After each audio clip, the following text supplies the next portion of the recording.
thing being on.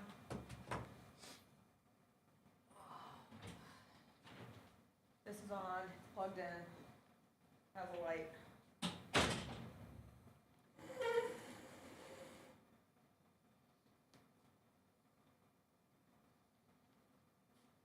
So what time do you text me?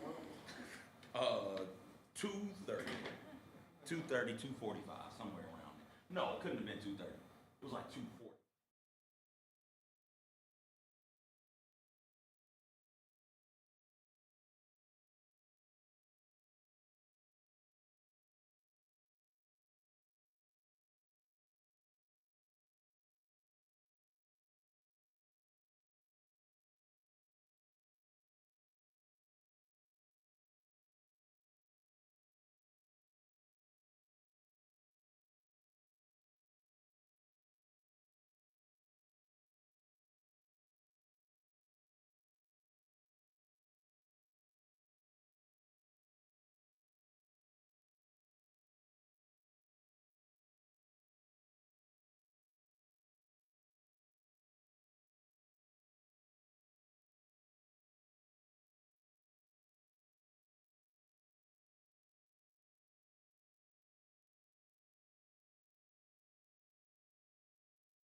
I'm just You just let me know.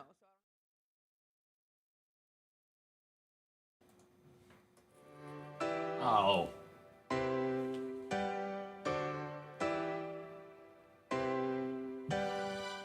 What was the song?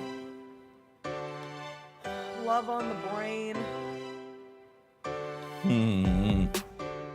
Rihanna, in honor of her getting her husband back. What do you mean getting the husband A$AP Rocky. back? He's a free man. I got him confused with the other one. I think he and Travis Scott look just alike. Similarities. So the whole time my sister was texting about A$AP Rocky, I thought it was the Travis Scott? I thought no, it was it's Travis. Rihanna's husband. I thought it was Travis Scott like stampeding Rihanna's people husband. again. He dived into her arms when they read the verdict.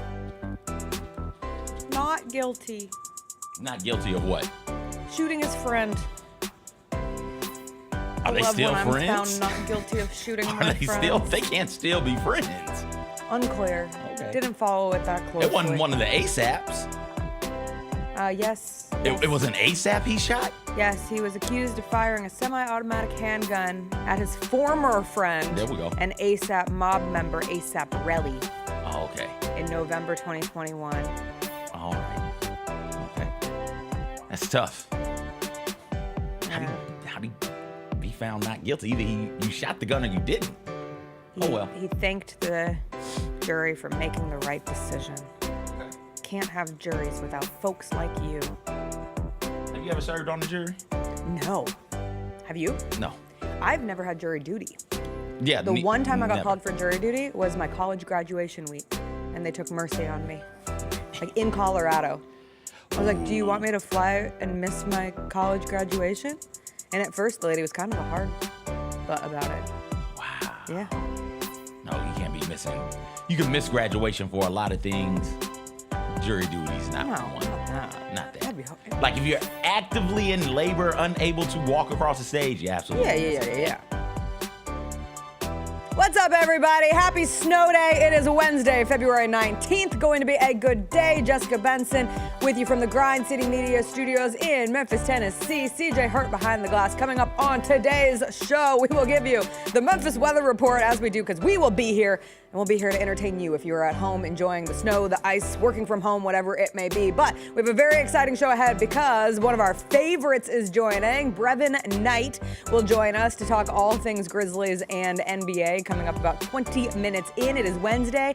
That means DeAngelo Williams will join us. We never know what we'll get into with with DeAngelo, and then we have a lot of fun WTF stories. It has been a wild week, from animals to airplanes and everything in between. We'll have some fun on this Wednesday. You know what we say, brr. It's cold in here. Be some toros in the atmosphere. I said, oh, Let's face it, there's a lot of trash talk in basketball, but the great teams let their performance do the talking.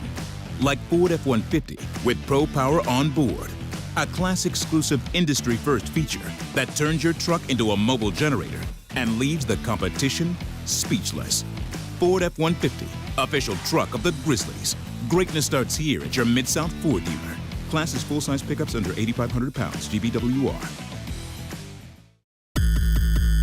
Norris one-handed on the feed. If you go to a hustle game, you're going to see a very fast-paced game. A lot of action, both offensively, defensively. Nice rejection right there. In a great environment at the Lander Center. You could bring family there, kids are running around. Down the lane and one for Zion Poland. And then you're going to see a lot of talented basketball players competing at a high level.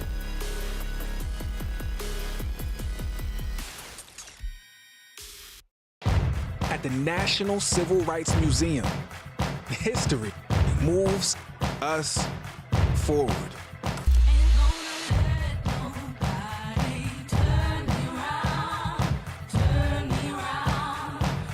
The question remains, how does history move you? Keep on talking, marching up to freedom now. Shinedown. Dance Kid Dance Tour. Live in Memphis. FedEx Forum, Saturday, August 30th. With special guests, Bush and Morgan Wade. Get tickets now at livenation.com. Shinedown, live in concert. For more, visit shinedown.com. Thanks for showing up, Memphis. Nothing beats catching your Grizzlies IRL, and nobody knows that better than you. So next time you want to hit up a game, Ticketmaster's got your back with tickets to every upcoming matchup. Whether you're catching the Grizzlies at home or on the road, you'll find tickets at Ticketmaster, the official ticket marketplace of the Memphis Grizzlies and the NBA. Keep putting that jersey collection to use and get Grizzlies tickets today. There's no better brag than saying you saw it live. See you courtside again soon, Memphis. We did get a new shoe that dropped today that we should all be able to get if we want it. Fire. And it's been one people have been waiting for a long, long time. DeAngelo Wilson. What do you guys think about the shoe? I love it. It looks great. We see people wearing Jaws. We see a lot of people wearing the GT line. But then also we see a lot of NBA players wearing the Sabrinas. Yeah. I bet you there's going to be a lot of NBA players wearing I agree with you on that. Oh, yeah. The Sneak Fest Show, live Tuesdays at 2 p.m. on Grind City Media on X, YouTube, and the official Grind City Media mobile app.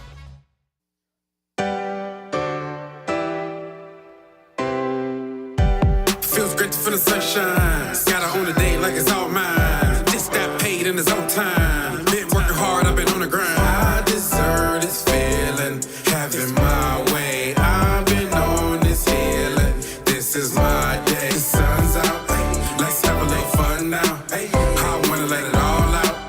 That's what it's all about. Cause I deserve this feeling, having my way. I deserve this healing. This is my day. Grind City Media presents The Jessica Benson Show with CJ Hurt. Live from the Grind City Media Studios on YouTube at Grind City Media and the official Grind City Media app.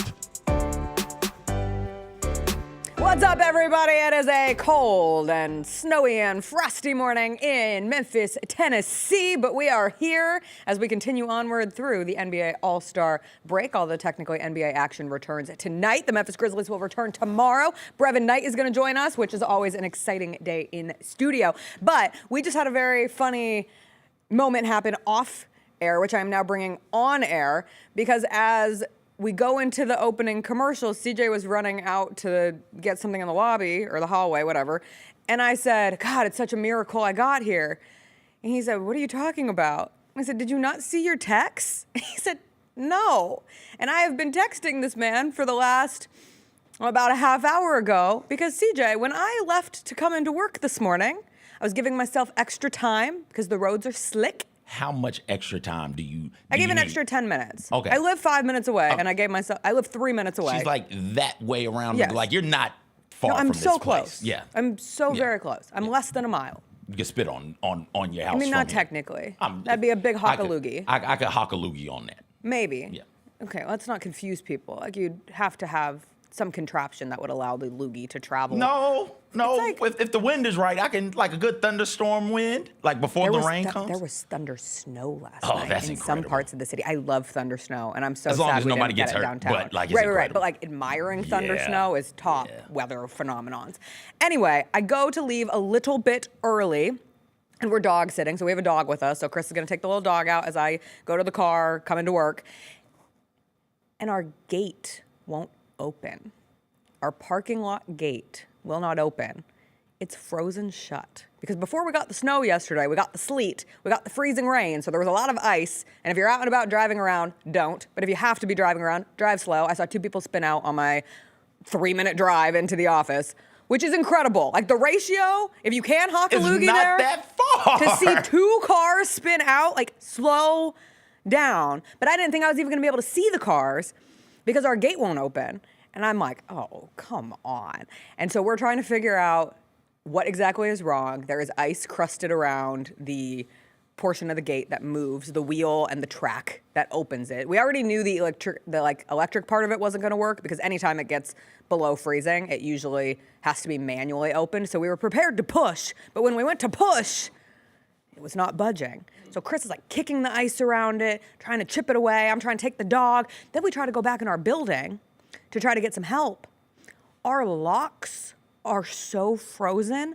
Our key gets stuck in the door of the building. And Chris is just like trying to yank the key back out. And I'm like, let me give it a try. He goes, no, I've got this.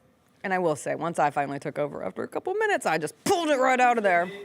He did, sure, he loosened it. So finally one of our lovely neighbors who heard our condo door slam, but then realized that the gate still wasn't open and was like, has Jessica not left yet? Came down to help us. So then it's a 2-man job and I've got the little dog and we're all just trying to get me to work this morning. And finally we chipped enough of the ice away that we were able to open it. And here I came. I texted you you would know, I said, I'm gonna be late for the show this morning. I've never been late. We have never started a show late for non-technical difficulty reasons.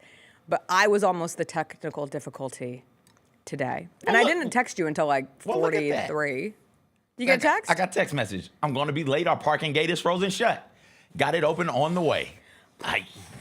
Okay. I would have reached out to you at like, I don't know, 8:04, 8:05. And been like, where are you? Just to be like, are you okay? So, couple of things. My first question was going to be, just walk here, Jessica. You don't need I the gate. would have. That would have, but you couldn't. Then the key is stuck. Correct. And you're stuck. So you're just stuck in basically an outdoor cage type of parking lot type thing. Yeah, that sucks. Second thing I learned from that story is I had suspicions. Chris's pullout game is weak. I hate you so much. It's too early. You said he couldn't pull out the key. It's too early. You said he couldn't do I that. made it through the gumdrop forest. I came down the icy roads. The what forest? The gumdrop forest. Okay. I was just saying, I got you. The journey to get to work today. I was describing it like it was a Candyland board. I heard something else. Here I come to this little job, and you're already on a 10. I'm just trying to survive out here. I'm sorry. Do I need to dial this down? No, I've had a bad 24 hours of home ownership. Between the gate not opening, our elevator is currently broken in our building as well. So up and down the stairs we go, and the stairwell doesn't get any heat. So the stairwell is the temperature of outside, and it is, I don't know if you know this, gonna be 9 degrees once we get to overnight. And then yesterday, the last thing I was texting you about was how much it absolutely is a scam to be a homeowner because I had a plumber and an HVAC guy come and tell me that my water heater needs to be replaced and my HVAC needs to be replaced. And I don't know if you're familiar with the cost of those two things, but they are high. And I don't know who has that random money lying around. So I'm just sitting here trying to live. You don't. The answer is nobody does. Nobody. And you end up financing it. It's a good news. You can finance it. I'm like, yeah, but I don't even have at the moment, we just came off a vacation. No one wants to come back from a vacation where you just paid off the credit card bill for the vacation and you're feeling kind of good. You're like, wow, I was able to pay this off. And then they're like, $4,000 charge, $10,000 charge. Oh, you live in a condo? So your HVAC is on the roof and you're going to have to rent a crane. I don't know what a crane goes for. Oh my gosh. Anyway. We had the last year, I think we talked, I don't know if I shared it on the show. I feel like we talked about the water heater just exploded. Exploded. And that was around tax season. So it's like, I remember. There go all the taxes right there. There it is. All the little bit of the refund goes to fix that. Fine. Take it. Take it. I am now in this position where you play the game of luck a little, because I had a lot of people, I got on TikTok because I was so frustrated yesterday. I just made a quick TikTok of the pains of home ownership. And most people were like, well, those people are just trying to get your money. And there's some element of that, but at the end of the day, our water heater is X years old and our HVAC is the other years old. And like, they're old. Surprise. Did you know how old the water heater was? No. I didn't either. No. We got in that house and everything was fine. It got approved. And they're like, yeah, this water heater's from like the 1994. Then he's going on about how our water heater is so old that like code has changed. So if you get the new water heater, then you have to bring electric into it. I want to be clear. We called the plumber because I was having issues with the flusher on my toilet. That was the only thing he was coming for. And then Chris just randomly was like, well, we should see if we need our water heater flushed while he's out. That sounds like something a homeowner would say. And while we're at it, why don't we schedule someone? I saw on TikTok, you should get your HVAC checked. So we might as well have someone come out and check the HVAC too. And we have no problems with our water and no problems with our heating and air. Knock on wood, fingers crossed. My condo is currently nice and toasty in this frigid temperatures.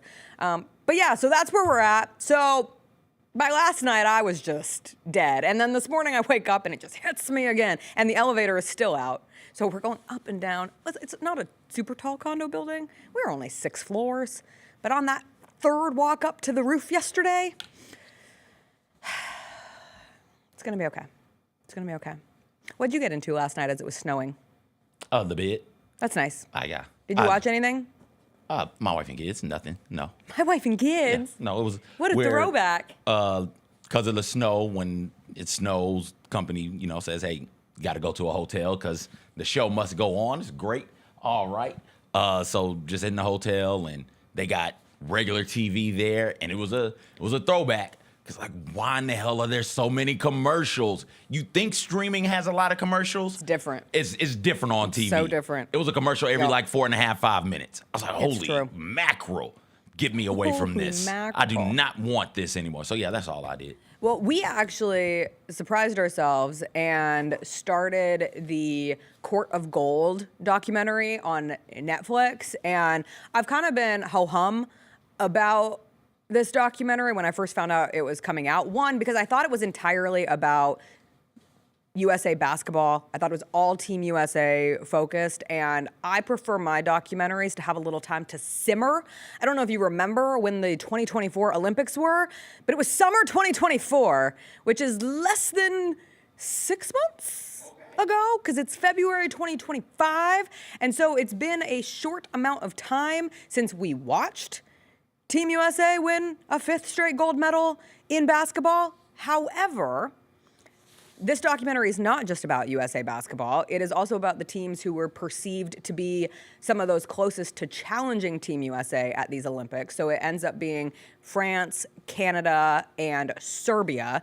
And the director said that Serbia ended up beating out teams like Germany and Greece because of Nikola Jokic and because they were making a run and because of the history of the country. And there's a lot of historical context from all of these nations throughout the course of the documentary. And even though you know that the end is going to be USA basketball winning another gold medal and Steph Curry going night-night and Kevin Durant being awesome, the journey to get there is really, really great storytelling. Like, we are only 2 episodes in, But I am enthralled with this documentary. If you're a basketball fan, if you're a sports fan, if you're a fan of America, it has made me feel patriotic. I'm out there yelling at the other countries between the four-nation face-off and the upcoming USA-Canada game and how they're depicting USA versus France and the rivalry of USA and Canada that continues to grow with more and more Canadian influence coming into the NBA. Like, I'm feeling patriotic. I want to stand up and watch USA win another gold medal, which you're going to get to see in the context of the documentary. But I really love this idea of essentially like the 1992 Dream Team lighting this spark that originally leads to the growth of global basketball in the early 2000s. But now those global players inspired this next group, be it the Jokic, the Lukas, Giannis, you have Wemby, you have even Shai Gilgeous-Alexander being Canadian and an MVP frontrunner this year. And you tie all of that into what happened at this year's Olympics, and it feels like a little time capsule of this critical moment in the sport where America was able to hold off the world one more time, but it was not guaranteed. Like, they had to call in the Avengers. We talked about it constantly. LeBron and Steph and KD all come and try to save USA basketball from falling to the world one summer too soon. And the accessibility of this documentary, like the access that they were able to get, I think it's some of the greatest that we've ever seen. Like, it feels like true fly on the wall. You're able to get all of these players from a true, this is who they are, be it Anthony Edwards is psychotic. Like, you have Anthony Edwards talking to Barack Obama saying, I'm the truth, and like no qualms about it. Like, this is the former president of the United States. He's also one of the producers of the documentary, but Anthony Edwards is just talking his talk. You have Tyrese Halliburton sipping on a Shirley Temple, which I do think was my favorite moment of the first two episodes so far, is Tyrese Halliburton having a Shirley Temple, and Anthony Edwards asks him what he's drinking and thought it was a strawberry lemonade, and Halliburton's like, no, it's a Shirley Temple. He's like, I gotta get myself one of those. We don't drink enough Shirley Temples as adults in this world. We should have recess, and we should have Shirley Temples. It's because Shirley Temples aren't free refills, and they're like $4. But a glass of wine is also not a free refill. Why are we constantly going for the alcohol over the Shirley Temple? Because of the... This is where my brain went. Because of the buzz? Yeah, but like, Shirley Temple, a good Shirley Temple wine gives you a isn't crispy good. buzz. You're Wine drinking. is very good. Hot take, none of these liquors are good. We're just doing Wine it is for the good. buzz. It's a grape juice. No, it's not. Yes, it is. It's way too tart made and from the bitter. grapes. Even the sweet stuff is way too tart and bitter for it to be good. Fine. But what I really appreciate about this documentary, I thought it was just going to be USA basketball propaganda, Team USA propaganda, but it's really not. Like, it's a complete picture of world basketball at this stage. You have Victor Wembanyama sitting on a chair so that the interviewer could be at eye contact with him. You have RJ Barrett talking about how Steve Nash is his godfather and the connectivity there. I didn't know that. Cool little story. And listening to RJ Barrett talk about it. I'm sure they talked about it at some point. I feel like they brought it up when he was drafted. Probably, but you know those things Maple come Mamba in and out. and all of that type of stuff, yeah. But even having just like a greater look at inside a Serbia basketball practice. Like, I had never watched a Serbia basketball practice before. And we've gone through 2 episodes. I have not yet heard one sit-down interview with LeBron James, and I think that's a good thing. Like, this isn't a LeBron-centric documentary. It has a little bit for everyone. And I know the clip of Kevin Durant was going viral where he is crying and gets emotional, and it's very sweet. But I also watched it and said, I think outside of the Memphis Grizzlies, I think Kevin Durant's my favorite current basketball player. Like, he is so interesting to listen to. He's funny. He's witty. France is out here chatting about how USA doesn't have any chemistry compared, and KD's like, okay, cool. Hope your chemistry helps guard Steph Curry when Steph Curry's hot. And he's all about it. He's a true hooper. Everyone talks about that. That man just loves basketball. But I felt like the inside access of getting to know more about these players was something that was very cool. So I highly recommend checking out Court of Gold. I'm 2 episodes in. My only qualm, it's 6 episodes long. I do not need a 6-episode series. 6 is long, but the director said they left nothing entertaining out of it. And if you're not going to leave anything entertaining, if you're not going to use the edit button, you're going to get a 6-episode docuseries. So we'll continue that. We got to get to Brevin Knight. We'll take a quick break. We will come back. BK on the other side to talk Grizzlies, NBA, how his All-Star break has been when we come back.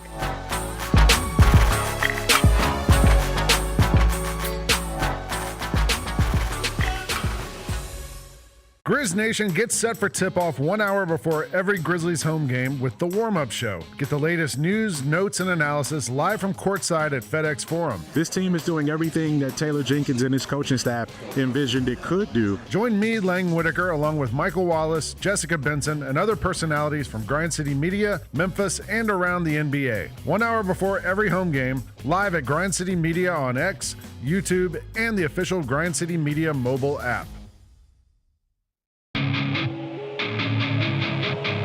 Our fans have a huge impact on our ability to play to the level that we're striving for. Drop off, Durant. Oh! Well, you wanted home crowd involvement. I love those moments where you see our guys engaging in the fans, and the fans just get pumped up. They are standing in FedEx Forum. I would hate to be on the other side with the opposition when FedEx Forum's rolling. That's such an unbelievable relationship that our group has with our fans.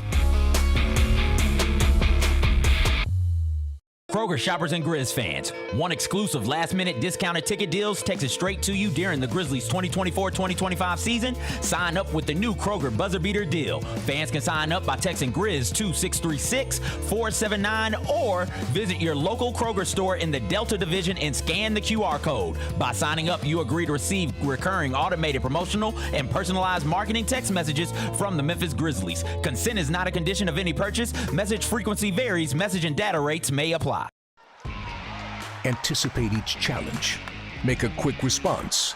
Capitalize on every opportunity. And win. Greatness won't wait.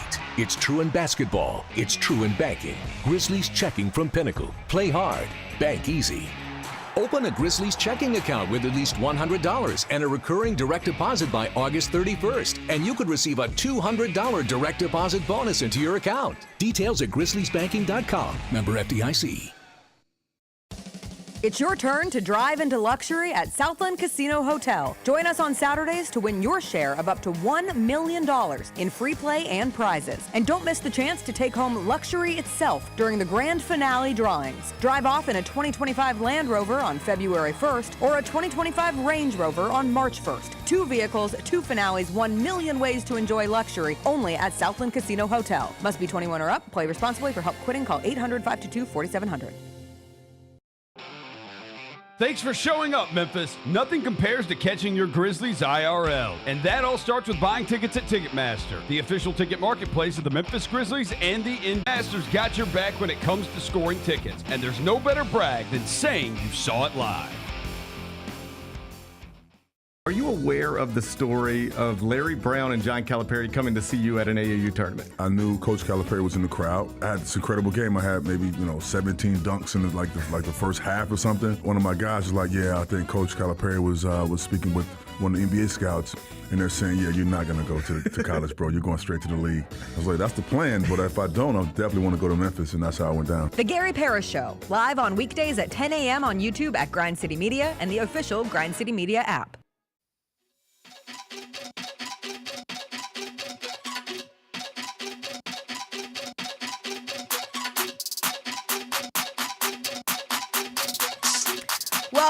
Welcome back. We are awaiting Brevin Knight, who should be joining the show shortly. I have been giving a lot of thought to things from our childhood that we deserve to have back in our lives, and I think that's why the Shirley Temples of Tyrese Halliburton and Anthony Edwards hit so hard. Shirley Temples are great. Thank you. I had a Shirley Temple recently. Oh, you're so lucky. Yeah. I'm going to prioritize having a Shirley Temple. Over a glass of wine?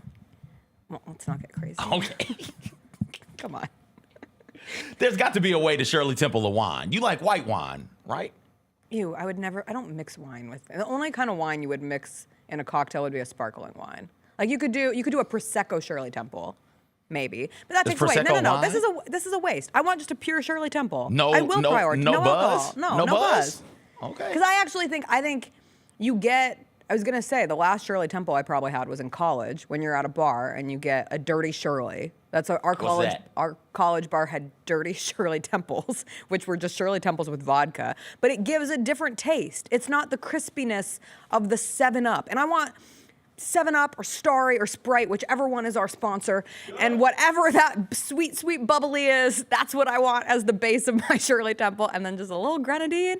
And I'm going to be living like a queen. There was nothing better than being a kid at a grown-up's table and they're all drinking their fancy adult alcoholic drinks. And you're like, another Shirley Temple, please.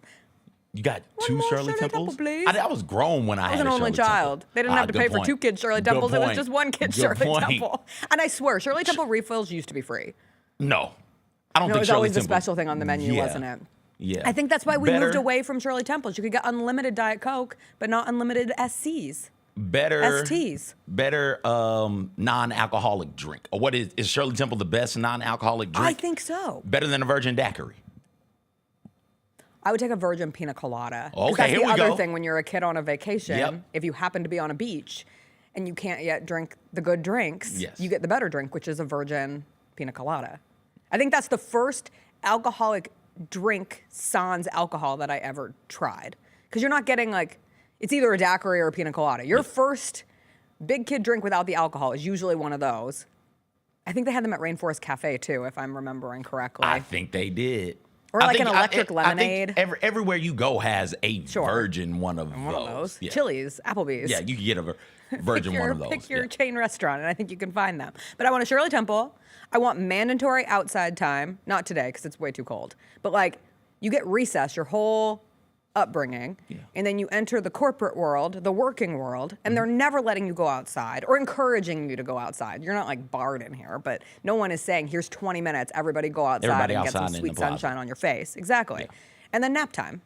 And as an adult, my dad brought nap time up in the chat. Is there anything else we're missing? From things to bring back as kids? The things that made you happy as a child and you didn't even know it. I still kind of do those things. Of course. Like kickball, right? I'm not out there to play kickball for the love of the game or the camaraderie. It's like, nostalgia. This reminds me of being a kid. So kickball, bringing back, we have adult leagues. Leagues as far as sports goes, we need more adults to participate in an adult league. You get what I'm saying? So it doesn't have to be anything super competitive. I'm finna do adult tennis. Have I played competitive tennis before? No. But why the hell not? I ain't got nothing else to do. So get more adult sports leagues in there. Team moms. We need more team moms. Team moms. Why can't we have team dads? Team parents. Thank you. Whatever. It doesn't matter. The invisible labor of moms continues to get added and added and added. I said team mom because it was always moms. It can be somebody more responsible than you in charge of bringing snacks post whatever the thing is. I would love for a Grizzlies game to end with a team and we're parent on the radio broadcast, and when the radio broadcast ends, there's an end of broadcast snack. Yeah, team parent comes through and hands out Capri Sun, string cheese, orange slices, chips, little Debbie snack cakes. Gushers. Gushers. Oh my When God. Gushers was the team snack. Gushers, fruit by the foot, fruit roll up. Oh.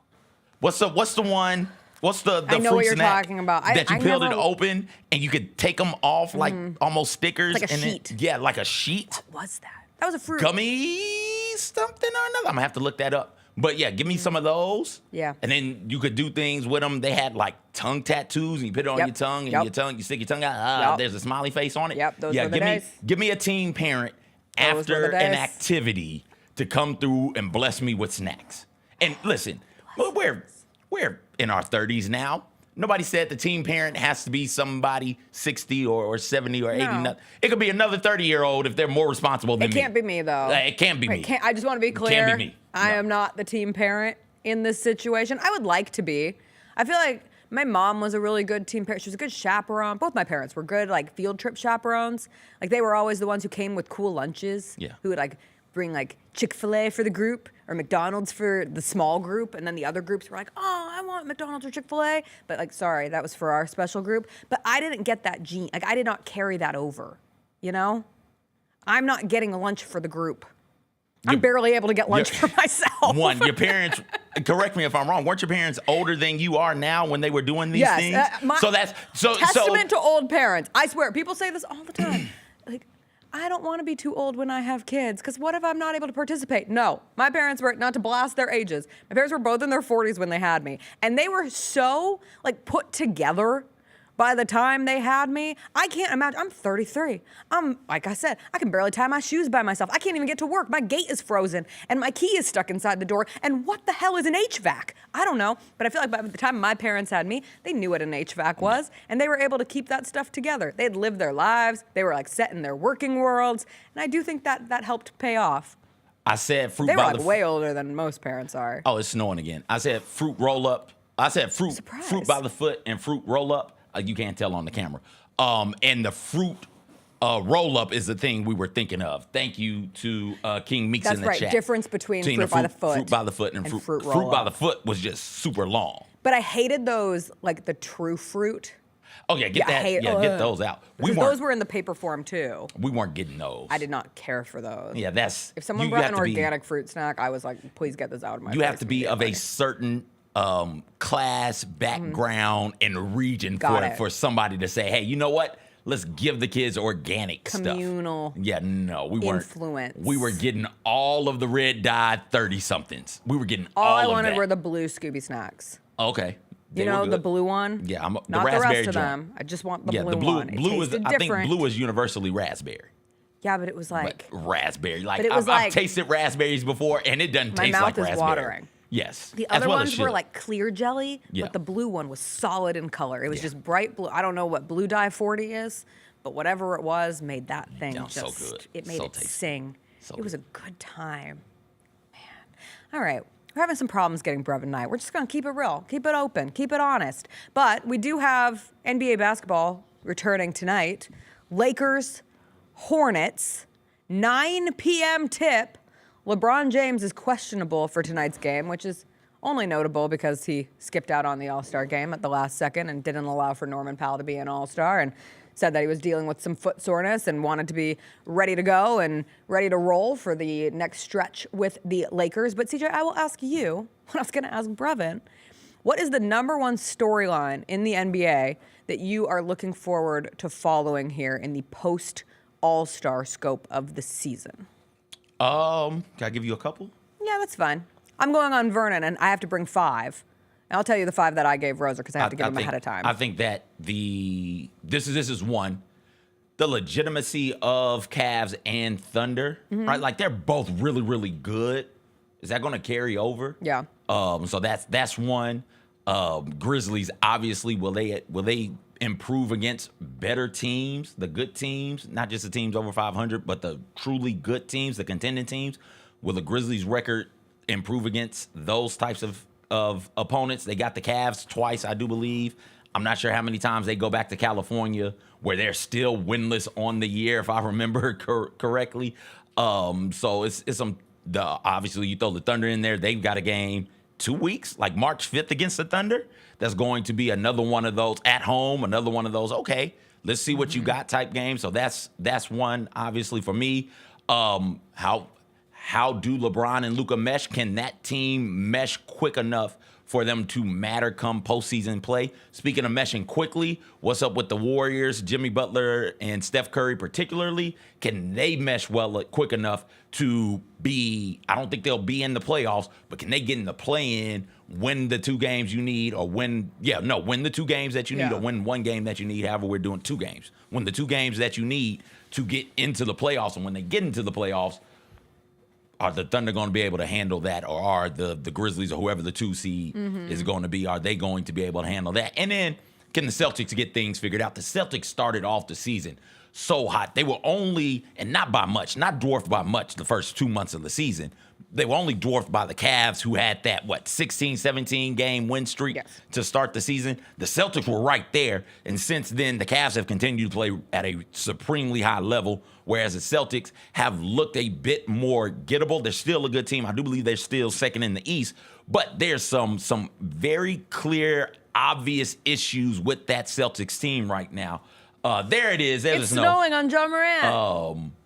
So, like, what will the Celtics can they fix those things and become more legitimate as contenders? I think right now they're still favored by the betting markets to be to get to the NBA Finals, and I think to be NBA champions. But it's obvious that they are not the team that was so dominant defensively and so good from 3 last year. Yeah, I'm interested in this MVP race, which felt almost over. We do this every year where there is a player who is playing so well on a team that is performing very well, and we think, all right, wrap a bow on it. This is the end. Obviously, and in this case, it's Shai Gilgeous-Alexander, who is going to be MVP. But the surging Nuggets and the inevitability of Nikola Jokic, who you run out of amazing things to say about Jokic's game, and he's averaging 29 points, 12 rebounds, 10 assists, compared to SGA, who's averaging 32 points, 5 rebounds, 6 assists. And for Nikola Jokic, the Nuggets are on an 8-game winning streak going into the All-Star break, and now that's the reason they're a half game behind the Grizzlies in the standings. They're in a similar situation attitude-wise of the Grizzlies, where you look at that 8-game win streak and you say, okay, kind of so what? Cool, you used it for standings movement, but who have you beaten? Not really anyone, but the person who pushes them over the edge is Nikola Jokic. Even watching this Olympic documentary, you're constantly reminded, if you have the best player on the court, you can always win. There's always a chance. And sure, it's easier in an Olympic format because sometimes it's a matter of just winning one game versus an extended postseason. But you look at what Kevin Durant did for Team USA and what he has done for them in many of years, and how teams have to game plan so specifically against someone like him. The same goes for Jokic. Like, the Nuggets can go as far as they want, not as far as they want, but as far as potential with Nikola Jokic, because he is that good. And so does he challenge this inevitability factor of course, SGA? He's having an incredible season. The Thunder are the dominant number 1 team in the Western Conference. It's his to lose. But the only person who could really, truly challenge it is Nikola Jokic. No matter what, I would assume, you never want to say it 100%, but we will have our 7th straight non-American MVP in the NBA, which is quite the stretch, and continues this notion of who is going to be the next great face of American basketball, which is another side quest of the rest of the season. Who's going to capture the flag? Who's going to capture Cooper Flag? Who's it going to be? I love watching teams strategically lose games. Some call it tanking.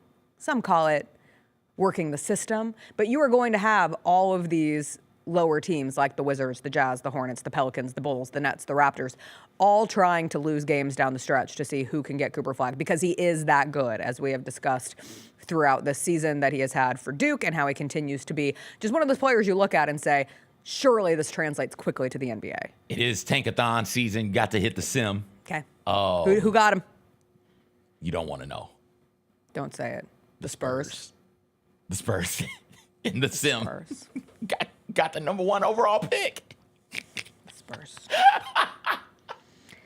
That team with Cooper Flag. Oh my gosh. There's a way where if Atlanta got it, Atlanta would have to give the pick to San Antonio. That would be the worst situation. I was thinking to myself, who is going to be the great American challenger of Victor Wembanyama? Because he's already so great. And I know how this documentary ends. France loses to Team USA, and Victor Wembanyama's heartbroken about it because he's the ultimate competitor, and he's going to use it as a chip on his shoulder to carry him forward. And we're going to be looking back on this little time capsule of Victor Wembanyama being devastated at losing a gold medal match in his home country, and how it motivated him going forward, and what that means for his career in the NBA as well with the Spurs. And so I'm just sitting there like tinkering with the future and saying, wow, our great American future of Cooper Flag going up against Victor Wembanyama. But if my brain is forced to recategorize that as watching everybody else try to play against Victor Wembanyama and Cooper Flag, it's a lot less fun for anybody who is not a San Antonio Spurs fan. Throw in the fact that Stephon Castle seems to be something real for them, and Vassell. And now they have De'Aaron Fox. Looking at the standings, it is wild because the Spurs likely won't. I don't want to say likely. It will be difficult for the Spurs to make the play-in tournament. Right now, they are, just because of time and all of these teams who are fighting in the depths of the Western Conference, be it the Mavs, who will have to deal with their health issues and the fact that they traded their generational superstar to the Los Angeles Lakers, the Kings, the Warriors with Jimmy Butler added to it, the Suns flailing. But the Suns are only 2 games below 500. Like, if you're 2 games below 500 in the Eastern Conference, you have the 7 seed. If you're 2 games below 500 in the West, you are out of the playoff picture, and that likely will be the case for the Spurs, who are 23 and 29 at this point in the season, which good. Give it one more year. Don't even allow them to get the playoff experience. Don't even allow them to get the single play-in game experience. I need them fighting for their lives. I need them fighting for those scars. Especially if, God forbid, they were to get Cooper flagged. My God, that would be horrible. All right, we'll take a quick break. DeAngelo Williams is going to join us on the other side. Sorry about BK. Snow, it impacts all of us on this fine morning in Memphis, Tennessee. But we'll get into it with DeAngelo when we come back.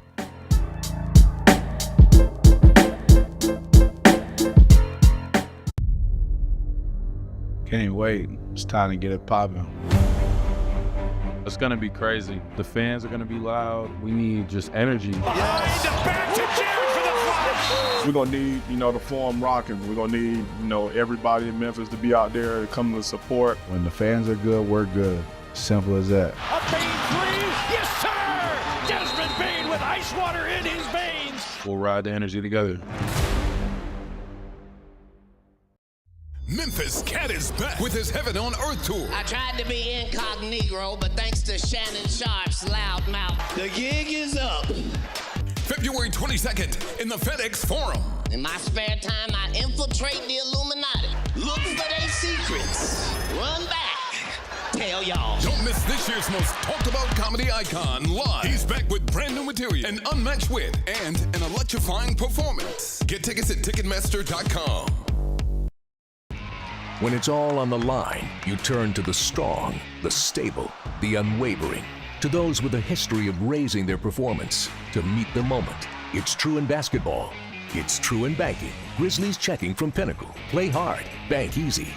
Open a Grizzlies checking account with at least $100 and a recurring direct deposit by August 31st. And you could receive a $200 direct deposit bonus into your account. Details at grizzliesbanking.com. Member FDIC.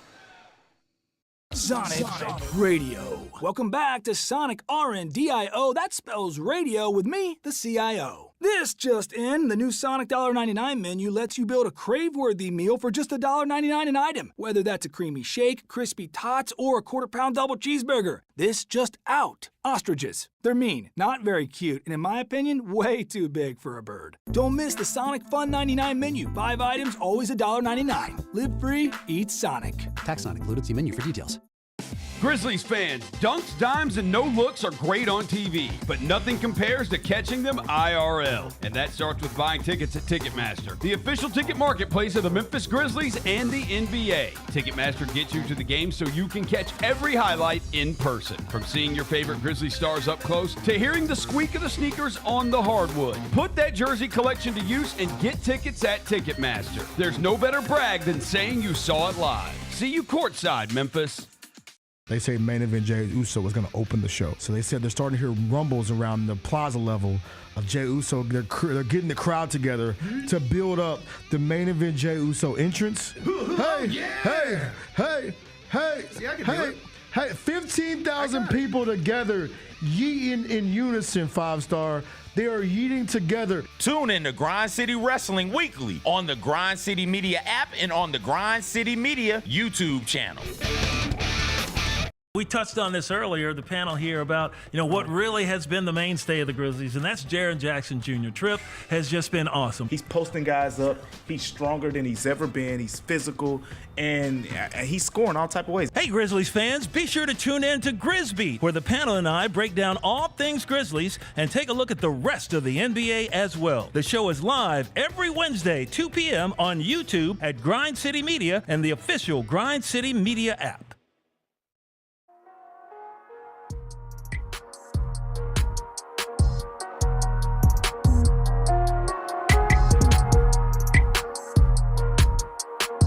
Welcome back. It is Wednesday. That means it's time to catch up with DeAngelo Williams. He joins us now. DeAngelo, how's it going?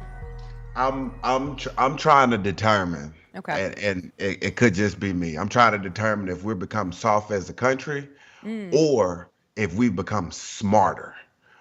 Hear me out. I don't remember at all in my youth missing school because it was too cold outside, because it was snowing. We had to get up. School was canceled while you was in school. Like, hey guys, we getting out early because it's gonna snow and it's gonna be real bad. Like they canceled school yesterday because there was a chance of snow today, and then they're gonna revisit this thing later on tonight to see if we're going to school on Thursday. And I'm just like, damn, I don't remember a day at all that I missed school. I remember sitting in school and they was like, ooh, we getting out early because it's gonna snow. And I'm like, well, hell, it's been snowing for the last 3 hours. It depends on where you were, DeAngelo, because numerous times in Clarksville, Tennessee, shout out Montgomery County schools, we were let out of school early for snow that never came.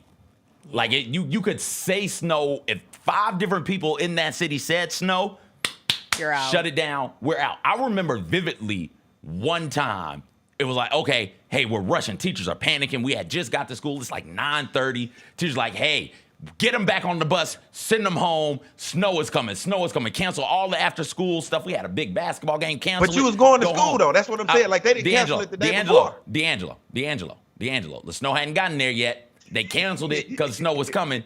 The next day I woke up and stepped outside.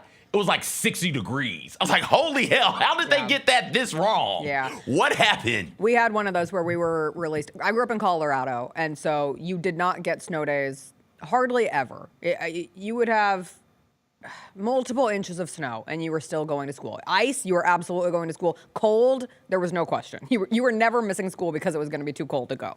But we were in school one morning, and it started blizzarding outside as we were sitting in school. And I remember there started to be a buzz, and this was in elementary school, and you start hearing like the game of telephone, like they're talking about sending us home at lunch. They're talking about sending us home at lunch. I think we're gonna get a half day.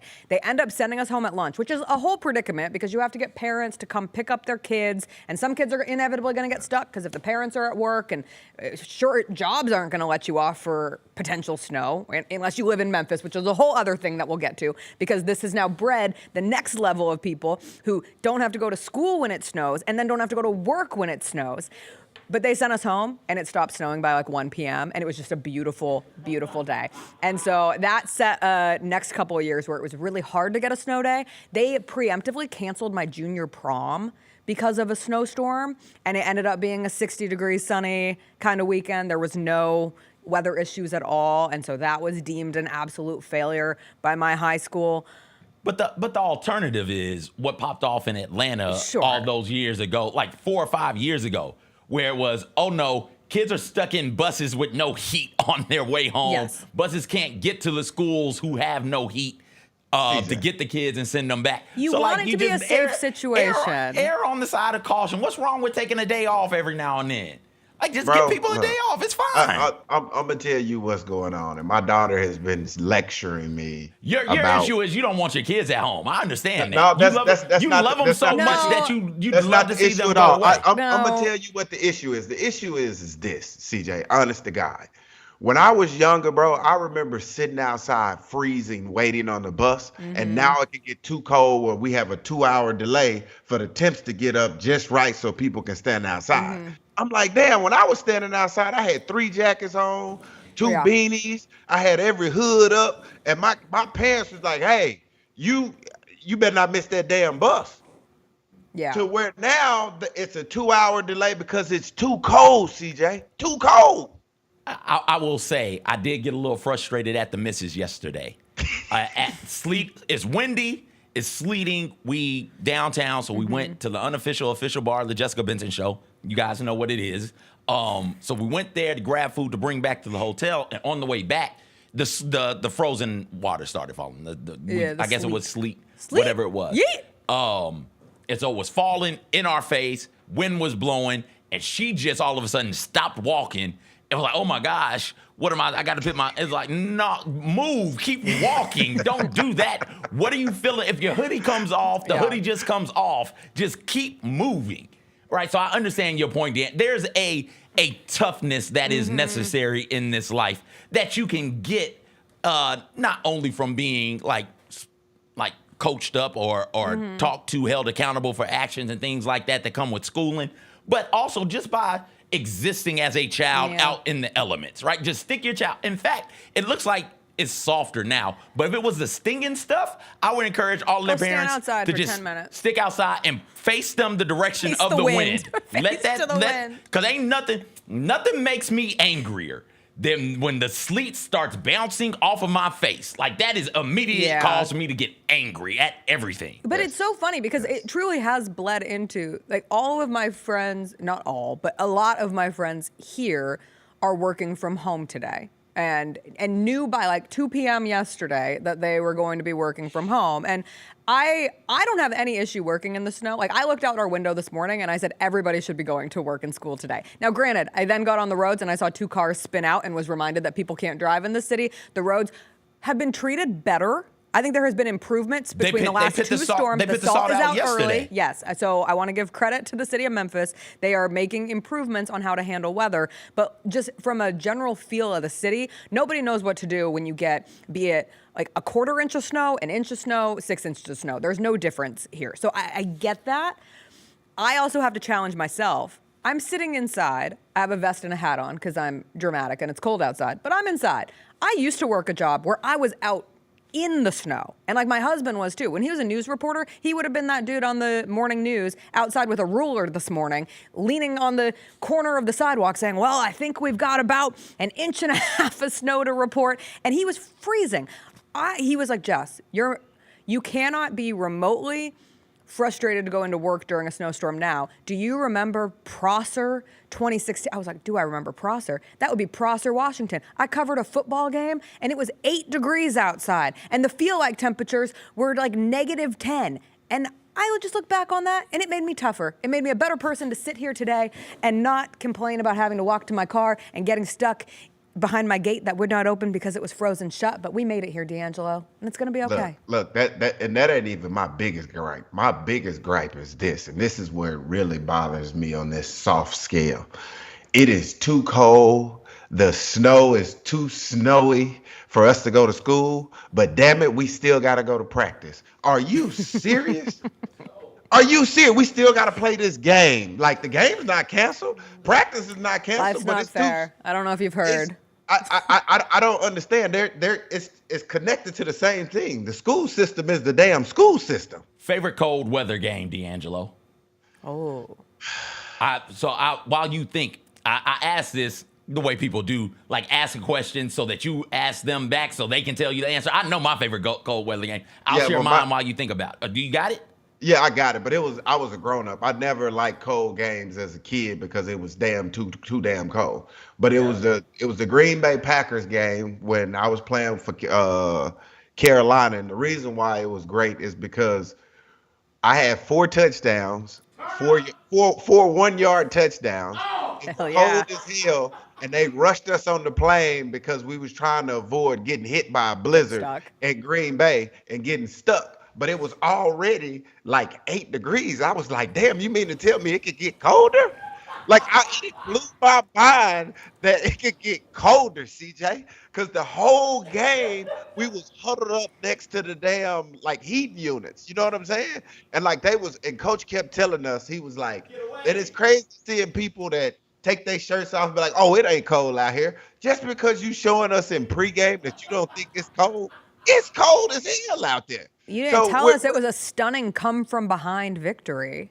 So check this out, though, Jessica. This is where it gets even better. So Coach kept telling us, like, hey, during the game, you go warm up anyway. Yeah, I never warmed up during the damn game. I was like, do I have to run more? Like, what am I doing wrong, Coach? Like, that's a lie.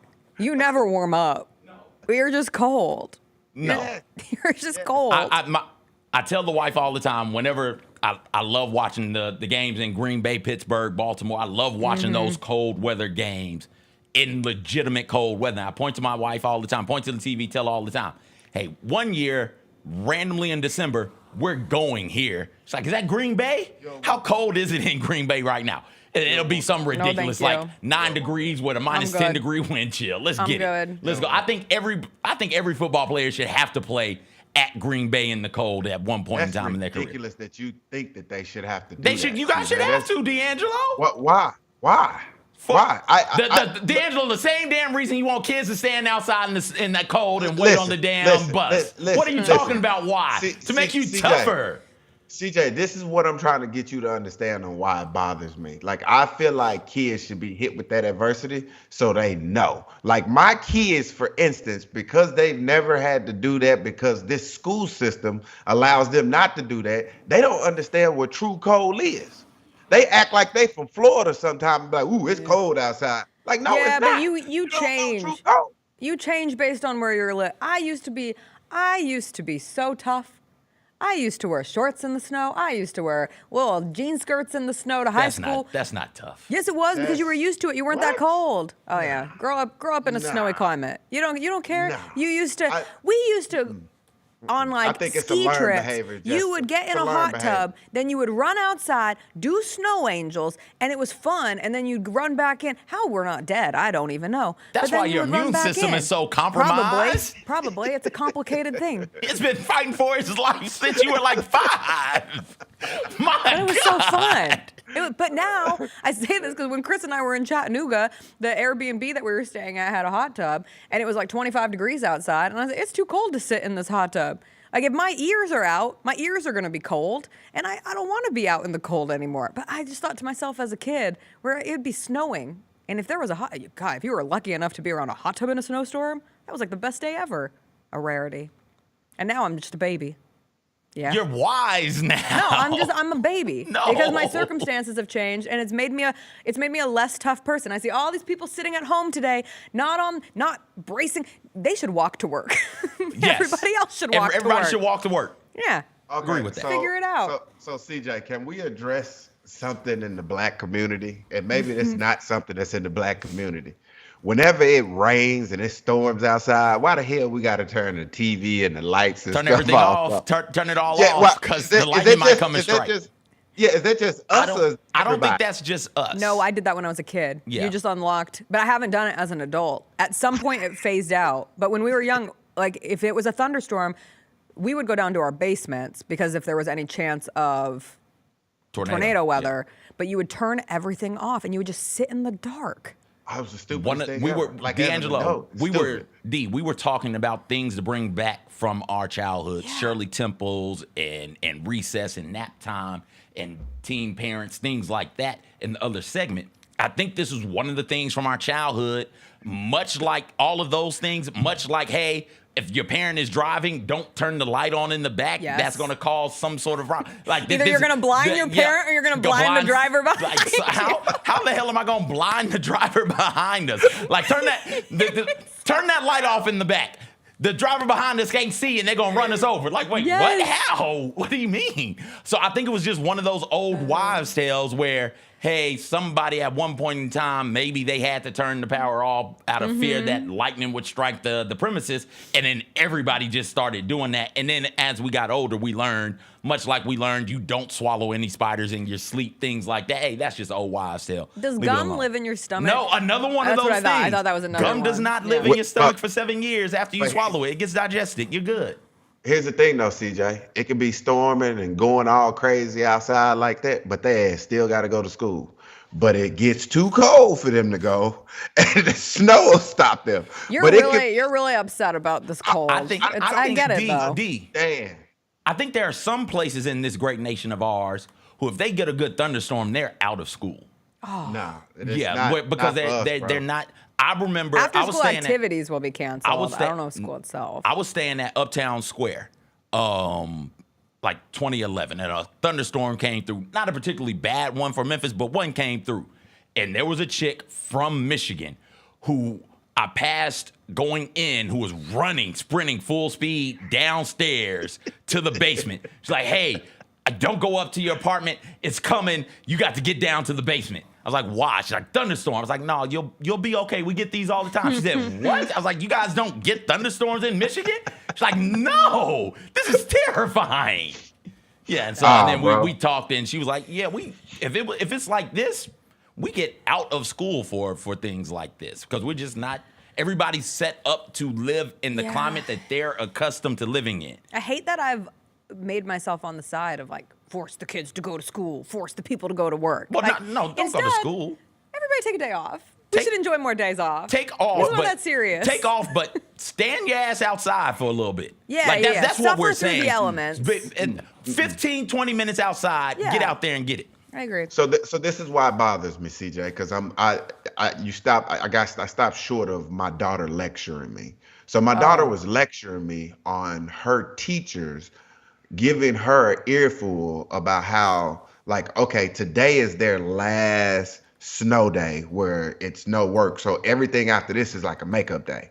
So all the teachers was just like, damn, I hope we have school on Thursday because nobody everybody get tough when it now affects them. Like, hey, we ain't got no more snow days. So look, we want to go to school now so we can get this over with. So, because we don't want to make this school year longer than what it needs to be. So when she was telling me about that, it didn't let me know that it has nothing to do with the snow days. It has nothing to do with it being snow outside. It has nothing to do with the elements, CJ.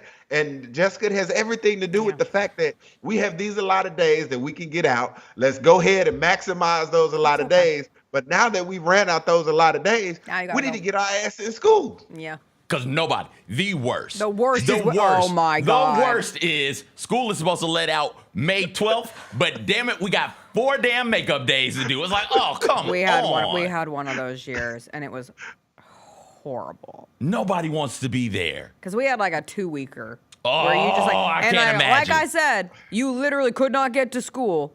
The snow was all the way up to, people's front doors couldn't open, and you couldn't get outside. And then they're like, we're going to tack on 2 additional days to the end of the... No, you're not. No. F that.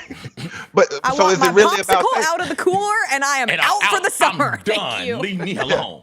Popsicle out of the cooler, another great thing we had as children. Oh, God, we should have more coolers. And is it a popsicle, or is it an ice cream sandwich, or is it the little cup of ice cream? You're about to find out. Let's go. Those were the best. With the wooden spoon. Oh, that wooden spoon. I just want the wooden spoon right now. Give me a taste of that wooden spoon.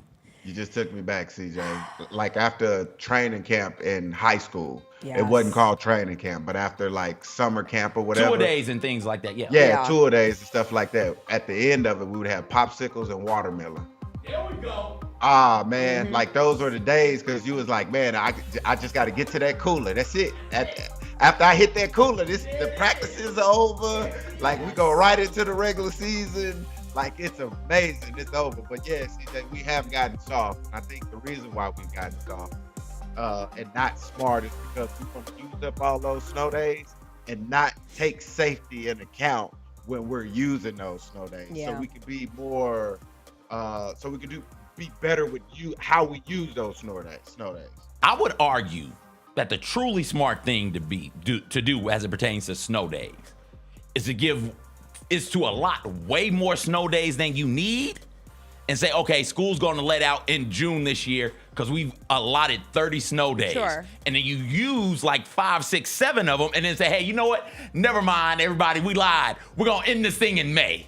Like, let's go. Surprise! Let's end it. Surprise, right? Like, yay. Yeah, I like that. Let's go. I see what you're saying. All right, DeAngelo, enjoy the cold. We'll see you next week. Yeah. Bye. I'm going to take care of these kids. You go take care of your children. You enjoy this day. One drop of snow out there. It ain't even that cold. Tell them to go make a snowman. Say, hey, get outside. Bye, go. And just send them out. Close the door. See how it goes. Bye. But don't do it like in Yellow Jackets. That was horrifying. Got word from Reverend Knight. It's coming on tomorrow. Yeah! Coming on tomorrow. I'm from Indianapolis, Indiana. He said to tell you he apologizes. It's okay. He said to give you a hug. I'm not doing that. I don't like you gross. like that. Yeah, no, we're not doing that. We only do that. I think we've hugged like twice. And it's been long trips like away. Like long breaks. Yeah. Like welcome back. Welcome back. Yeah. They're reserved for very special occasions. Very special. Demarius in the chat said, get somewhere and get quiet. And that just took me back. Why were we getting in the dark and getting quiet in a storm? Like if you were too loud, the storm would find you and somehow be worse if you were loud. And it attracted they were saying from there. Because I have DeAngelo Williams still in my ear. DeAngelo, hang up the damn phone. Hang up the phone. My bad. Hang up the phone. Oh, now my earpiece fell off into my ear. Oh, my God. We're a disaster. What's wrong with a black What do you man? say? What's wrong with what? What's wrong with a black man being in her ear? DeAngelo, I got one right here every single day. And there's an issue with me being in there unexpectedly, right? We didn't know what the hell was going on. Do you know what it's like to have to talk while someone's having another conversation with another human being? These are the things the people don't understand on the broadcast thought I was career. losing my mind. I looked at you like, are you hearing it also? Because it's like, oh God, I've started hearing DeAngelo in my thoughts. Well, what I heard was just a random black guy, and I already got voices in my head. I don't hear. Like, Hey CJ, I don't hear color, so I was unclear who it was. Hashtag ally. Hashtag ally. Hashtag BHM. But no, I was like, this isn't my black guy voice. Which black guy is it? Am I losing it? I got a history of schizophrenia in my family. I was like, God. here it is. The voices are here. Finally, it's Don't happening. say that. That's one of my biggest fears. What? You just one day wake up and you're in the middle of like your first schizophrenic episode. Yeah. That's what happens to people. Well, hey. Anyway, I hope when I have schizophrenia, it's not DeAngelo's voice in my ear. Bye, DeAngelo. See you later. Yay, I'm excited we get Brevin Knight tomorrow Wrong in one. my ear because he'll be on the road. Oh. My dad says he thought God had entered the show, and that's the other thing. God? That's the other thing, right? Because that's how it happens. Yeah. You're kind of just bopping about. Like, isn't Moses just kind of bopping about doing his Yeah, and Pharaoh then God thing? starts And then God is speaking. like, hey, Moses. It's like, oh. So if God is in your ear, you got to get ready because you got to go do stuff. And as somebody who hates to do stuff, I don't want to that direct would be the him. worst. I don't need any more directives. That would be, listen, I love God. Shout out G-O-D.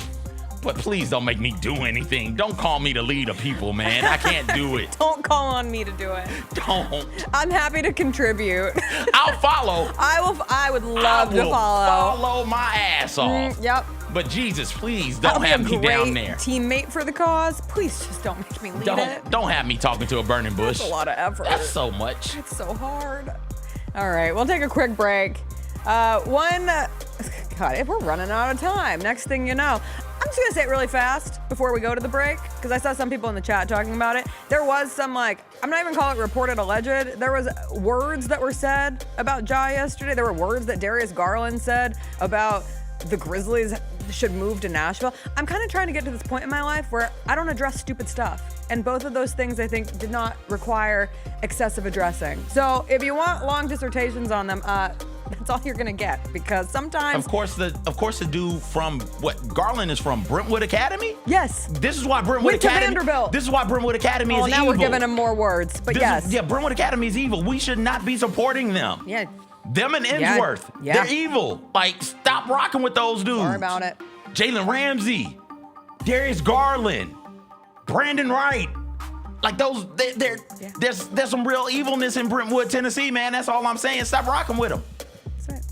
Gotta excommunicate them from the one state. is somebody who heard something, who might have heard something. Weird how that works. And guess what? We're in the doldrums of post All-Star break. Everyone just wants something to talk about. We'll get real basketball coming back tomorrow, and Brevin Knight will be here to talk about it with us. All right, we'll take a break. Story time when we come back. It looks like a clear-cut winner. CJ thinks the wife is a murderer. I knew that one was gonna win. That's what got my vote. Go ahead, please like today's show on YouTube while you are at it. We'll do story time, some WTF when we come back on this beautiful snow day in Memphis, Tennessee. I won't even drive through Brentwood, Tennessee. I avoid Brentwood, Tennessee. That's how bad it is. Our fans have a huge impact on our ability to play to the level that we're striving for. Drop off, Durant. Oh! Well, you wanted home crowd involvement. I love those moments where you see our guys engaging in the fans, and the fans just get pumped up. They are standing in FedEx Forum. I would hate to be on the other side with the opposition when FedEx Forum's rolling. That's such an unbelievable relationship that our group has with our fans.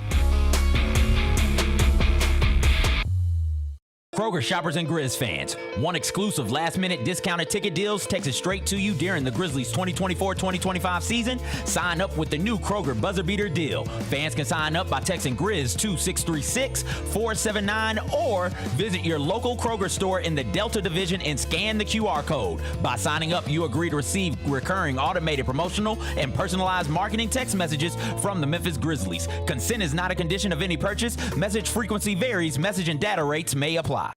A night of comedy with Sebastian Maniscalco and Jim Gaffigan. Now, is this a family? Is this your mother? Where is she? Is she in the crowd? You don't know where your mom is. The mom's up there. What kind of family is this? I'm sorry. Sebastian Maniscalco and Jim Gaffigan. I went ziplining for the last time. What is wrong with us?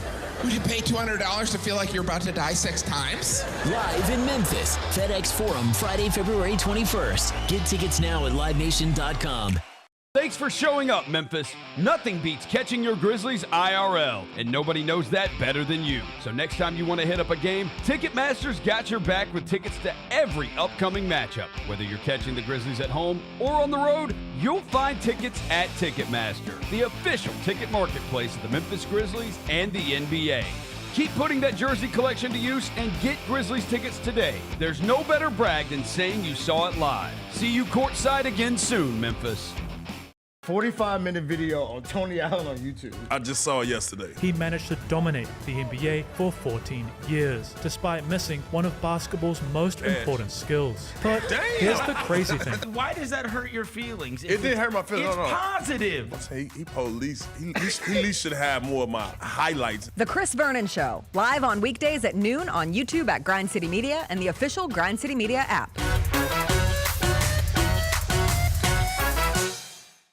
What teams do you think, other than Chiefs and Eagles, are going to be teams to reckon with next season? I think the Ravens, the 49ers, the Bills, the Lions. I think the Falcons are going to be good next year. Well, y'all had like 4 straight losing record seasons. So. Yeah, the question is, like, can you just get like 2 guys on defense? Like they scored 38 against the friggin' Panthers and lost the last week of the season. Like, you got to get some stops. The Odds Couple, live at 2 p.m. on YouTube at Grind City Media and the official Grind City Media app.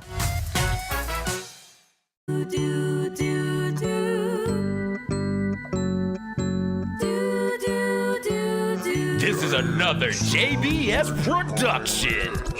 Twinkle, twinkle, rockabye. It's story time. Let's let it fly. The JB Show with CJ here to bring you tales that bring you cheer or fear or tears, whatever's here. Now hush, you babies, listen up. It's story time. Let's get turned up.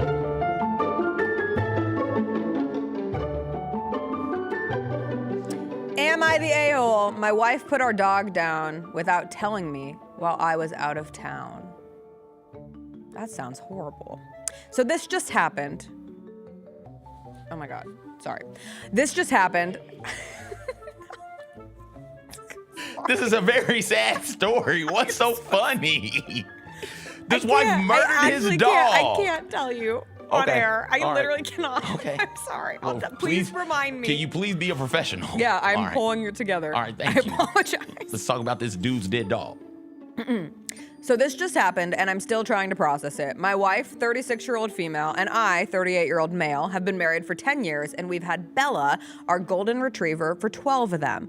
Bella has been my rock. She's seen us through a lot. Moves, job changes, family issues. I always felt like she was my companion as much as she was our family dog. I had to go on a work trip for about a week, and before I left, Bella was slowing down a bit. She wasn't that bad. She was old, yes, but still getting around. I asked my wife to keep an eye on her, and she agreed. Fast forward to yesterday, I get home from the trip and the house is eerily quiet. No excited barking, no Bella waiting at the door. My wife comes out of the kitchen and I immediately ask where Bella is. That's when she tells me she took her to the vet and put her down.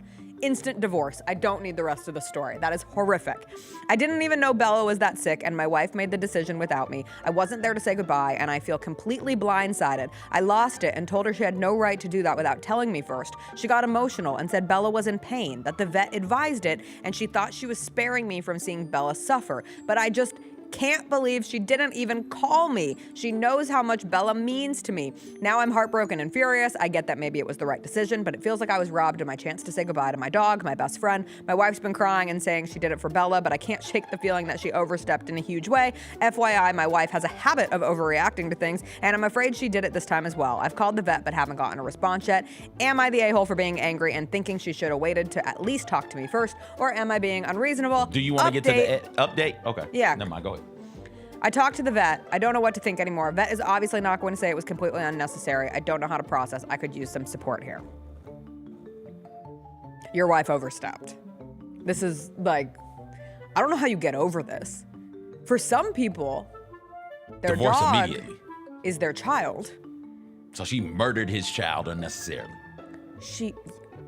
I'm not going to say unnecessarily, but if you were going to murder the child, Oh, let's take out the child. It sounds too bad when you say the child. Okay. You were going to You murder brought the up the dog. child. You were going to kill the dog. Yeah. Chrissy Noem, the dog. You had to have the conversation. Yeah, if you were going to Christy Noem, the dog, but in a more ethical way. Is this Chrissy Noem's husband? Is this? Is this cricket? Is this about cricket? Are we the government? Because no one's clear. No, this is horrible. You can't do that. This is really sad. This kind of happened to Chris, but not in the same way. He went abroad. You murdered his dog? No. His childhood dog. Okay. When he went abroad in college, his dog died while he was abroad, and his mom did not tell him until he returned home. And she said that she was trying to protect him from grief while he was over abroad, learning the abroad things, aka partying. But he always felt a little upset that he wasn't told, and a part of the process of this member of his family passing away. I think the difference in these two situations is Chris wasn't coming back the next day. Right? Yeah, Like but I just mean period. Like, yeah, these I conversations understand. should be happening They no should matter they what. should absolutely be happening. Yes. This feels a bit more egregious because he's just gone for 2 days. It's a weekend trip. Yeah. It's a weekend business trip. Yeah. So that would be like Chris going out of town for a weekend and then coming back. No, this is insane. And the dog is gone. You got to leave her. And I think she's fake crying to play on your sympathy. No, I mean, I think she might have thought that she was doing the right thing, but if that's the way that your wife's brain operates, then that's not a wife for me. That edit tells me that there's some question as to whether or not the dog legitimately needed to be put down. So here's the extra layer on this. Again, these people should not be married anymore. I don't know how you get over this. I don't know how I would forgive my partner for robbing me of the chance to say goodbye to a member of our family. I'm coming right back. And unnecessarily so. I'm right back. It's not going to take that much time. Even if the dog is in pain, you can make the dog comfortable long enough. You could have gone to the vet, gotten the necessary medications. Hey, I want to keep Bella alive. So-and-so gets back in a day, and then we'll come back in and bring her here together, and we will have this moment together, and we'll say goodbye. I do think we keep dogs alive. This is my hot take. Like do you see that guy on the subway in New York who like just goes up to someone and says, give me your hot take and sits down with them? No. And they well, mine would be, we keep dogs alive too long. We spend so much money and effort keeping dogs who are not living anywhere close to living their best lives. And if you want to take it one step further, we do this to old people too, but I'll keep it with dogs for right now. We'll keep this as only a dog thing. But the ethical thing, the humane thing to do in many cases is to end that dog's life. And we don't do that enough. So I applaud this person. Like, even if the dog was not 100% on the brink of death, going to die on its own, I think you're doing the right thing. You just went about it in the complete wrong way with your partner in this case. But I am all for taking dogs out of their misery long before they are so damn miserable they are barely hanging on for their last breath. It's insane what we do. Jessica Benson, Chrissy Noem, shaking hands. As the upcoming furthest right person on this show. What a great day of unity for this nation. They say we can't agree on anything anymore, but killing dogs. Now, I would do it with intravenous drugs. And so that's what we did with our dog. I wanted to be able to be there when my dog went down. And so you had bit a dog. Yeah, we were living here in Memphis. We had moved to Memphis, and my dog was with my mom in Gig Harbor, Washington. And it's not like I don't have PTO to go when my dog dies. So we planned it. We scheduled my dog's death, and she probably could have lived another, you never know. She could have lived a month, she could have lived 6 months, she could have lived a year. But we all were there together, and we sat in the vet, and it was very sad. And she looked at Chris as she went.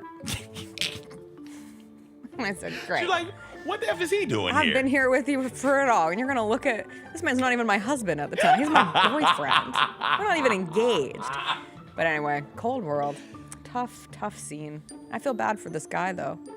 I don't think you go to therapy. You're not gonna get over that one. Go to couples go therapy. Go to divorce court if you want to make it work, or Call just a lawyer. go to divorce court. Let's just nip this in the bud. Yeah. Lady's a murderer.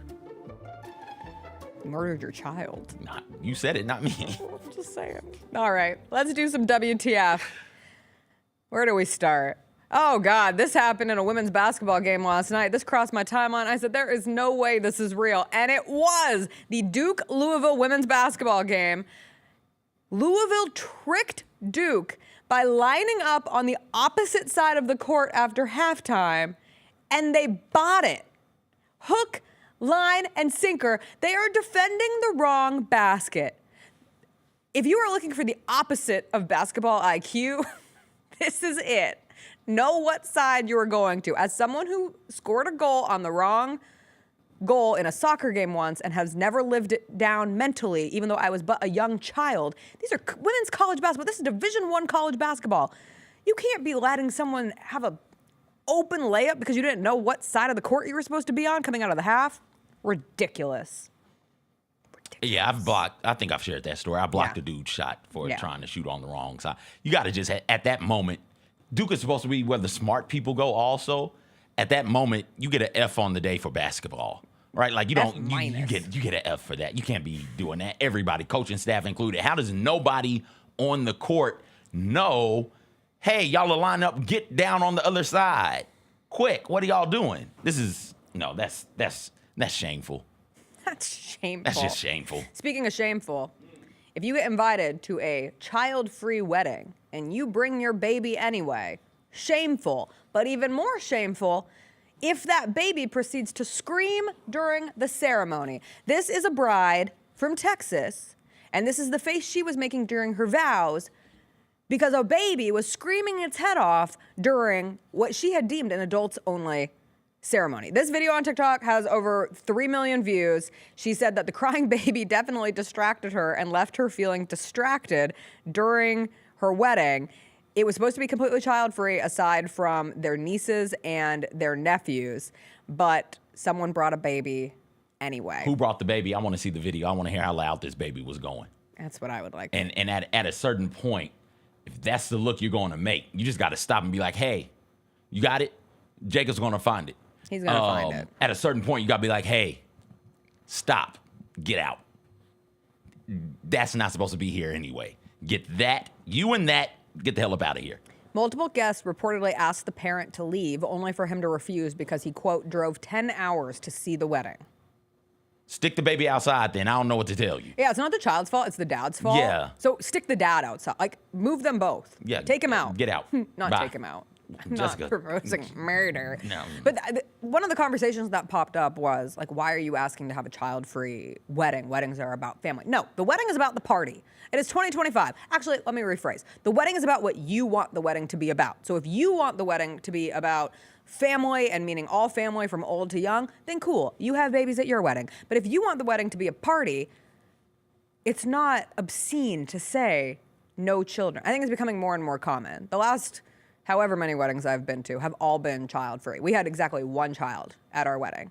And I didn't even see it. He exclaimed during the maid of honor speech. Yeah, he yelled in the middle of it, but it was cute. It was like a fun moment. Okay. The maid of honor was saying something like, who would do this? Like, only Jesse would. And the kid was like, me. Jesse would! Oh, that's what it was. Okay, That's cute. I remember somebody yelling. Yeah, but that was I didn't it. know it was a kid. I didn't want Okay. kids at our wedding. Turn up. And that's okay. No, you can't. Listen, understand. And the wedding is about the people getting married. It's about what they want. I don't know why weddings have it feels like they've always been about everybody but the people getting married. Yes. So if that's the case, then you guys pay for it. But since you're not paying for it, my assumption, then it's about me and mine. But if you are paying for it, then we can have a conversation about it. Yes. But the wedding should be about whomever's shelling out the thousands of dollars for this celebration. Mm-hmm. That person makes the decisions. If you don't want your parents making the decisions at your wedding, easy peasy, don't let them pay for it. You pay for it. Yeah. And so if this bride here saying kid free. But it wasn't her parents, because her parents are on her side via the story. Look, all I'm saying, what I'm saying is, I'm talking. That was a Whoever larger conversation about weddings. But I'm the only one that knows them. And one of the questions I asked was, when did you know look at his face. You were in love and wanted to spend the rest of your life together as husband and wife? Bombastic side eye, criminal offensive. He knows, like that baby gets to going, and that's not a baby either. I hope they can laugh about it now. That's though. somebody who's old enough to know damn better. That sounds like a toddler. Correct. Oh, correct. He knows, like, oh, she's gonna be upset about this. Yeah. But All right. Yeah, do what the bride says. No kids. Keep kids away from weddings. This popped up on my timeline this morning, and I was flabbergasted. Do you know what the number 3 travel app is right now on the Apple App Store? I only know because you sent it. It's Gun Uber. It's called Protector. Okay. It's book armed agents, and its creator has billed it as Uber with guns. Why do we need Uber with guns? This came about after Luigi Mangione took out the CEO. This is in direct response. That's what they said. This is in response. It's a dangerous world out there, CJ. So this man has been creating Protector, which is an app for ordering on-demand security detail, or more simply, Uber with guns. And they've debuted in Los Angeles and New York City. If you have a hot date this weekend, pick her up in a Protector. If you have a hot date, you're going to get an armed security guard coming with your car to take her to the date. What world are we living in? This is the dumbest thing you've heard? Damn thing. Like every day I hear something somehow dumber than the thing I heard the day before. But beat this today, I dare you. This is stupid. I hate this. What do you need? What? I don't understand. I'm broken. You've broken me. I have nothing to say about this. Are you a billionaire? Even if you are. You can afford your own. You don't need to go on the app to get this security. Who's downloading this? Like, are we swiping right on? Who's down? You said it's the third most? Number 3. Downloaded? It's the number 3, right after Uber and Airbnb. Can you imagine? Like, we're out of town. I'm like, yeah, I got the car. Don't worry about it. Let's go. We're in Phoenix, let's say, doing something Grizzlies related. Phoenix and the Grizzlies are in the Western Conference Final. I don't know. Who cares? Like, hey, we're out there. We're covering it. Let's go. I got the car today. Let's get it. And you open the door and it's just armed people inside of the car. You'd be like, CJ, what the F is going on here? It's like, no. You're a celebrity. You need protection. What? You're a regular person. You don't need that type of protection. No. I'd argue nobody should need that type of protection unless you're the president. That's the only one who needs that type of protection. I mean, different people, like, security exists for a reason. However, I don't need to. If I am important enough to need security, I am not getting my security on an team. I mean, by that type of protection, I mean just as you need it, just Uber security, right? You don't need, like, Beyonce also, needs security. What's the vetting process for these people? Like, if I'm ordering, let's say I accidentally ordered a Protector instead of an Uber. Oopsie, downloaded the wrong app. I saw Uber with guns, missed the with guns part, and someone pops up with a gun. I'm petrified. I don't want to be picked up by someone with a gun. Am I the only person in this world? And I know I'm not, rhetorical. I am one of the people. There are 2 different kinds of people.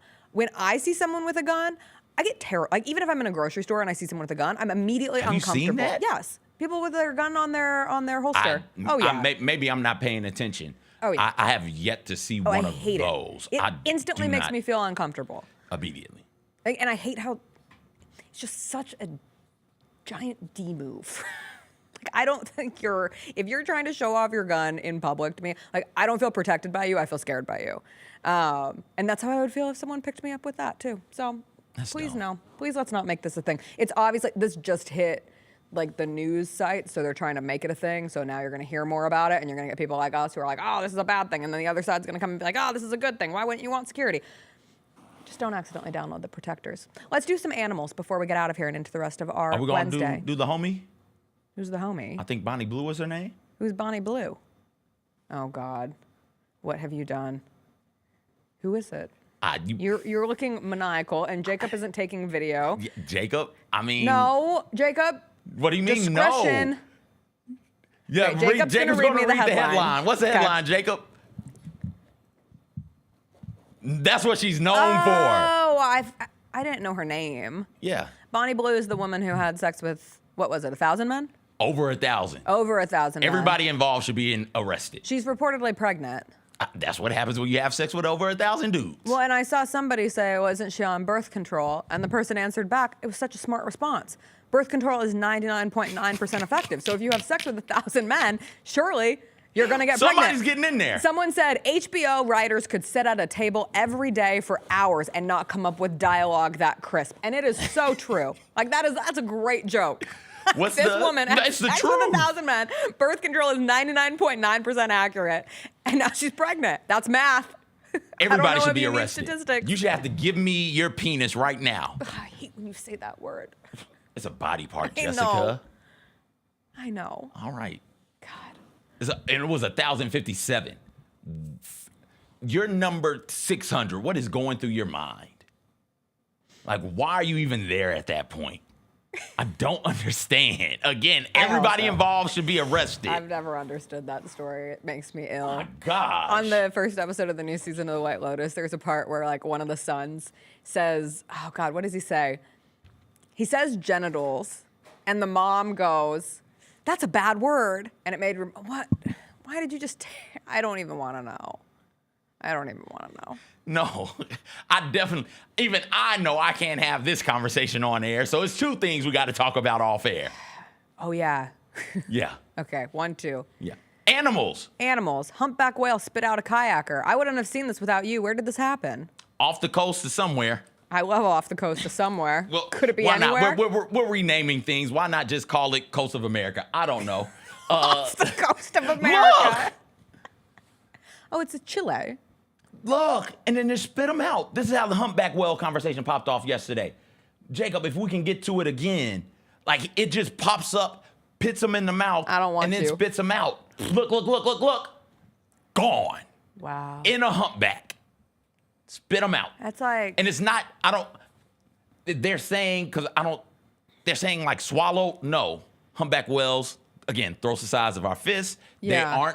They don't have large enough throats to swallow us. Yeah. That's why they eat krill and things like that. Is that how he was able to get Pinocchio down? I don't think that was that a humpback? I don't think that was a humpback that did that. It was just a whale? I think it was just a whale. And again, Do Pinocchio. we have just whales or are all whales categorized? Yeah, all whales are categorized. What kind of whale? I don't think it was a humpback. Pinocchio. Either way it goes, he wasn't. It was a sperm whale, of course. I always forget about the sperm whales. And his name was Monstro. He had a name. The sperm whale named Monstro. Is that who impregnated Bonnie Blue? Either way it goes. So he wasn't swallowed. The whale grabbed him in his mouth and it was like, ugh, this is nasty. And then spit it right back out. It's like, oh, this is way too big to be food, and spit it right back out. I saw That's a different video of a terrifying. kayaker where an otter came and joined him in the kayak, and it was the cutest thing ever. I was like, oh, I want to be in a kayak with a little That otter. would terrify me. Otters are so cute. Otters are maniacal. They're maniacs. They're worse than ducks. And if you know about ducks, then you should know something about otters. Okay. When we Another became thing members, to talk about off air. When we became members of the Tennessee Aquarium, because it was the only way we could get into the aquarium in Chattanooga, because it was at capacity, and granted, it was packed. It was a very full day at the aquarium, but they said, well, you can't get in, but if you pay for a membership, we'll let you in. Scam. What about the otters, though? They were asleep. Okay. So the first thing, so we pay for this freaking membership to get into the aquarium. We walk in, the first thing you see are the otters, and they're asleep. And the next thing is a snake in a cage that's under refurbishment, so it's not there. And I was like, what is this damn aquarium that I just paid? My money better go to making sure those otters are wide awake the next time some people come in. But instead, my money will be going into conserving. Gulf of Mexico is used, I counted at least 8 times throughout. When you think about these things and how expensive it is to make a change like this, these are the things that just go over people's head because you don't really get into it. But if that's one aquarium and there were 8 different posters within that aquarium that I saw, and there could have been even more, that say Gulf of Mexico, you have to change all of those. When you change them, all the books, the textbooks, the art, the places, oh my God. I got in my thinking. I was just like, that's a lot of things to change for one silly little word. But luckily that kayaker was in Chile, not off the coast of America. Coastal America. Everything is coastal every America. body of water is coastal America Ducks, now. in this order, the worst. Ducks, dolphins, otters, people, the worst. And you can figure out why later. You're not going to get it right now, so. All right. Because you don't, you have to be a weirdo to know these types of things about these animals, and I am. Well, one last thing before we go. There was a cute little seal on a random street in Connecticut. Oh, It's a baby, How? and it was starving, like dehydrated. Don't make me feel bad. How did that baby seal just randomly end up on the street? Is Connecticut even on the coast? Yes. Of what? East America? Nah. The East American Ocean? Does Connecticut touch the water at all? I don't think it does. It does. Right? Yeah, it touches the ocean. Yeah, the whole bottom part of it is coastal. Okay. Like All right. Bridgeport is on a coast. All right. Yeah. I like, how does this otter, how does this baby seal get here? You had me questioning my Northeast. My weakest part of labeling a map is the Northeast. Everybody's is, because it's all congested. And it's so small. Like, Yeah. where is Delaware? We did that. Where we did that. is New we did that Hampshire? Where Where is Rhode Shout Island? out- shout out Rhode to Island's Kyra. easy. Oh, because she's from Delaware. Yeah. So she made sure that she knew. Rhode Island also is not You always easy. know the state that you're from. Yes. But I do think, are you good with the West? Yeah. Yeah, the West is easy. Because to it's so me. big. It's Yes. big ass California. It's big ass Oregon. It's big ass Washington. And then you have the four corners: Utah, Colorado, Arizona. New Mexico. Yeah. I Just have to forget know New the Mexico. direction that it goes. But yeah. Yeah, Nevada's big. Huge. Wyoming's big. Huge. But then Midwest can get a little dicey. Not really. The only one that throws me off sometimes is Illinois and Indiana. Sometimes I mix those two up because they're next to each other and they're both eyes. I can get those Big Ten country. I can get That's those. true. Now that I'll be watching the Big Ten map, I saw USC football put out a weather in every Big Ten school dirty. yesterday. That's dirty. And it was a cool 68 degrees. That's and it was like 8 in Minnesota. Too bad. So sad. All right, everybody. Thanks for joining us on this snow day. We will be back tomorrow. Grizzlies basketball will be back tomorrow. Brevin Knight will join us tomorrow. It will be a fun day. We'll see you then. Bye. You gonna play in the snow? There's not enough to go there's not skiing. enough snow to play in.